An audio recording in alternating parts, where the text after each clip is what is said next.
Sumainyo ang Panginoon. At sumaiyo rin. Ang mabuting balita ng Panginoon ayon kay San Mateo. Papuri sa iyo, Panginoon.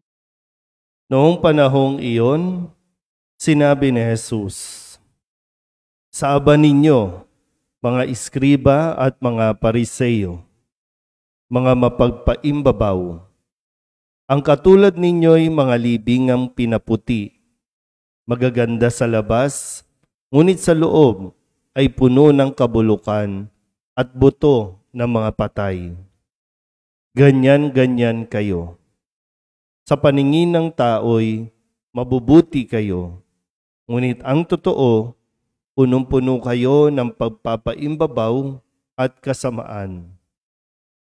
Saaban ninyo mga iskriba at mga pariseyo, mga mapagpaimbabaw. Ipinagtatayo ninyo ang mga libingan ang mga propeta at ginagayakan ang mga puntod ng mga taong namuhay ng matuwid. At sinasabi ninyo, kung kami sana'y nabuhay sa kapanahunan ng aming mga ninuno, hindi namin ipapapatay ang mga propeta.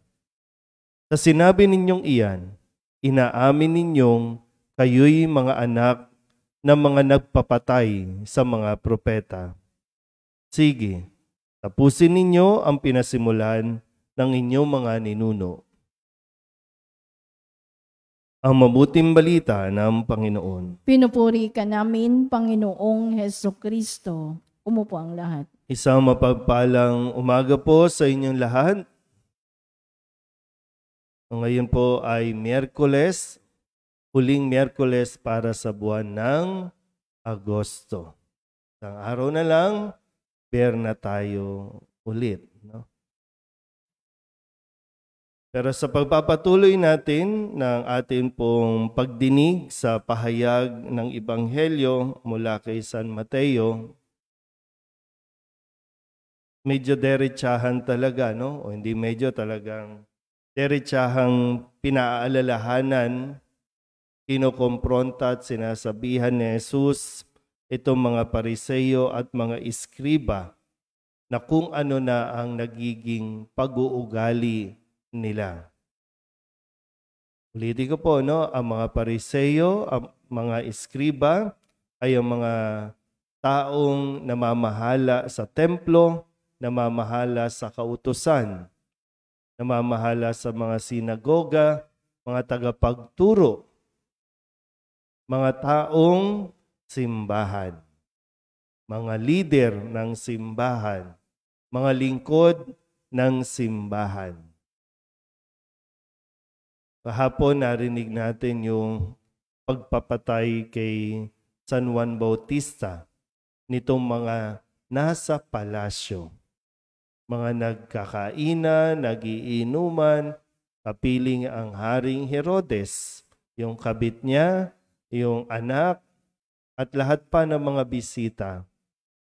Nagkaisa, ipapatay si Juan Bautista. Mga magagarang kasuotan, pero ang pag-iisip ay tungkol sa pagiging makasarili, tungkol sa pagpatay. So ano ang pinagkaiba ngayon ng mga nasa palasyo sa mga nasa sinagoga, sa mga nasa templo, sa mga nasa simbahan? Sabi dito, no, sa paghahalin tulad, sabi, para kayong mga libingang pinaputi. Sabi ko, malapit na ulit ang bear. Pagdating ng October, November, pipinturahan natin ulit ang mga nicho, ang mga libingan. Tatabasan na ulit para maging maganda sa pagbisita ng mga tao. Pero ito yung pagkahalin tulad ni Jesus sa mga pariseyo at mga iskriba, para kayong libingang pinaputi. Maganda sa panlabas, makulay kung titingnan ng mga tao, pero sa loob, puro buto at kalansay o mga nabubulok ang laman. Kung halimbawa lang po, no, isa tayo sa mga naroroon sa panahon nitong Ebanghelyong ito. Ano bang mararamdaman natin na ihalin tulad tayo sa isang libingan? Sabi pa nga, no, mga mapagpaimbabaw.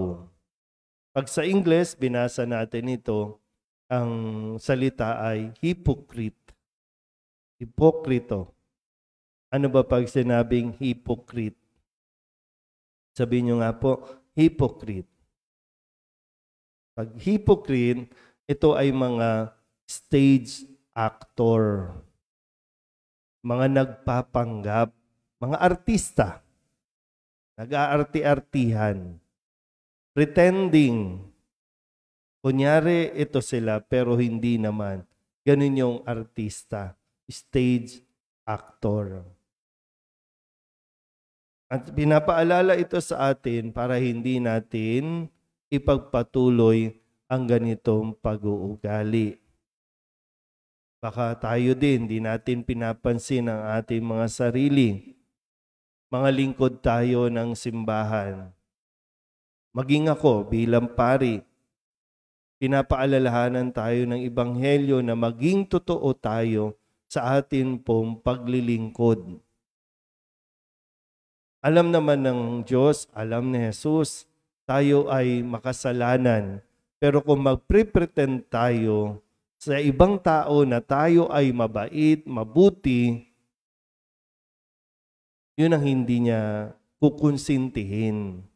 Tanggap niya tayo sa ating kahinaan at handa niya tayong patawarin kung tayo ay magsisisi at magbabalik loob. Pero kung paiiralin natin, habang tayo'y naglilingkod sa simbahan, ang pagkukunwari, ang bait-baitan, ay wala tayong mapapala. Sa impyerno pa rin ang bagsak natin. At tayo, no? Makalang. Tayo, nagsisiraan. Tayo, naguhusgahan. Tayo, ang nagiging dahilan ng hindi pagbabalik ng ibang tao sa simbahan. Kasi yung feeling natin na, ay banal na tayo, mabait na tayo. Kaya kapag may nagkakasala sa iba, mahirap para sa atin ang tanggapin sila. Mas madali sa atin ang magtaboy kaysa ang tumanggap.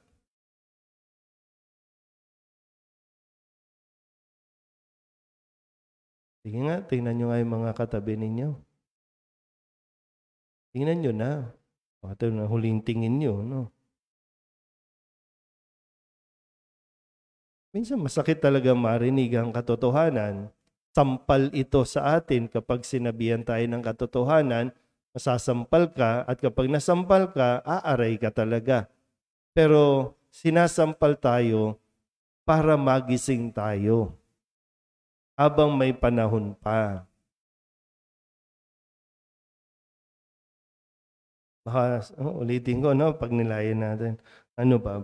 Para ba tayong libingang pinaputi? Maganda sa paningin? Banal-banalan tayo?